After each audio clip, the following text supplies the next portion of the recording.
Hi, my name is John Piper, and I am sitting here with my partner Kaya Duran, and we are doing our operation management project on the company Disney.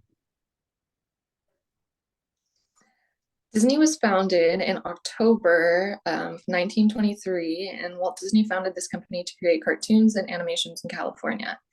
In July of 1955, Walt Disney opened Disneyland in Orange County, in California, and that was the start of their theme parks. Fast forward to present day, there are now 12 theme parks around the world, and there are 43 million attendees every year. And this conglomerate now entertains millions of guests as well as feeds them every single day. This is going to be for children and adults alike, and it's a great place for vacationing. One of the ways that they are able to keep up with the demand that they have every day is having more than 18,455 different food items at over 365 different locations throughout each of their parks, with over all of these employees of 20,000. This company has been able to tie food in seamlessly into their management operations model just because they have a lot of experience dealing with the amount of capacity. One of the ways that they are able to specifically do this is by, instead of having sit-in dining full experience restaurants, they have quick service restaurants. Most of these restaurants know that the people have a lot of other things that they want to do to complete throughout the day. So they have quick stop little restaurants instead of sit down dining. This keeps guests fed as well as make sure that everyone is still happy and getting fed well.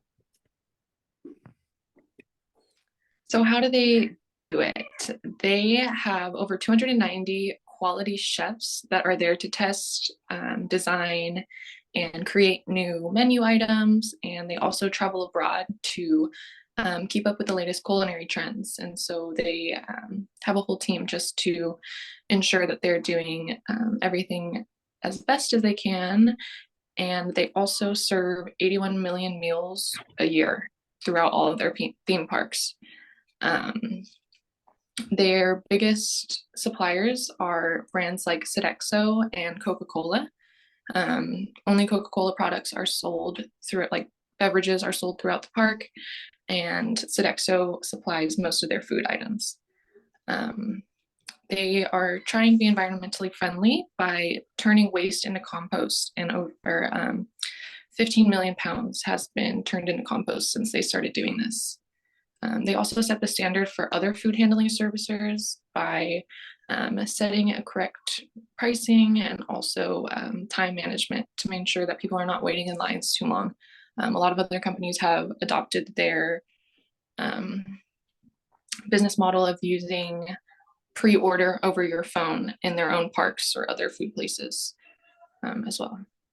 They are also able to use specific private secret locations to food handle and service, as well as test their food to ensure that they are meeting the maximum requirements for food safety, as they try to make sure that there is nothing that can happen, or they don't want to be a liability for things that happen along the parks throughout the day, every single day. And they also have to keep up with nutritional guidelines that change very frequently. So updating their nutritional facts and changing recipes to fit those guidelines as well. Exactly. And in 2006 and in 2012 specifically, they have updated their quality assurances as well as nutritional guidelines to show the calories and sodiums of certain items as well as carbohydrates.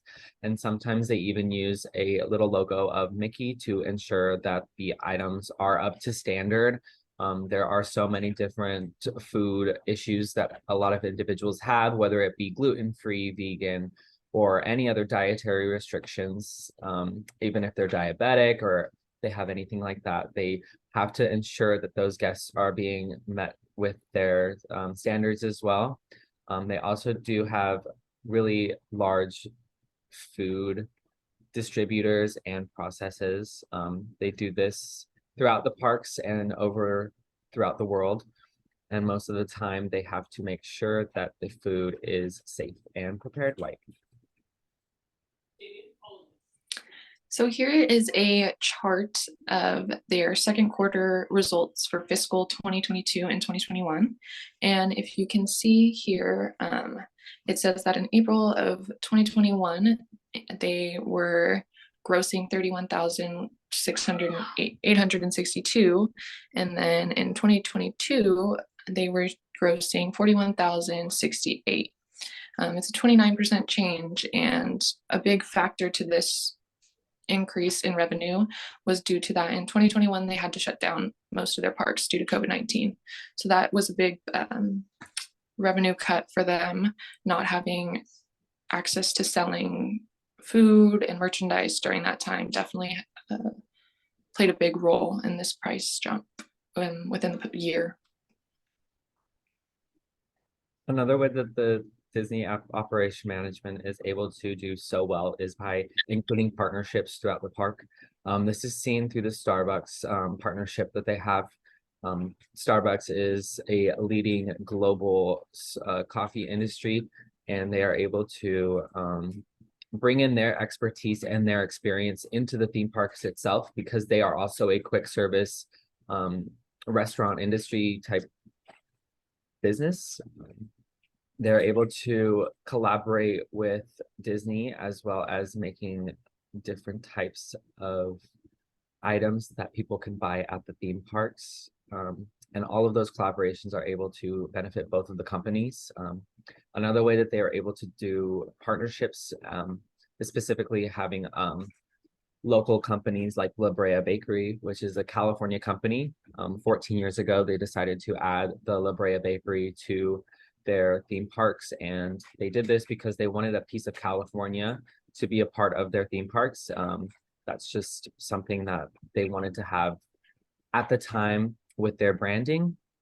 They had to have a different type of learning process because it was a different restaurant industry. They're not used to as much as volume of people coming in, as well as quick service restaurant. So because of this, Disney has been able to help and guide La Brea Bakery into becoming a very prominent and well-known industry leader for baking, and the partnership has added to both of these companies exponentially throughout the years.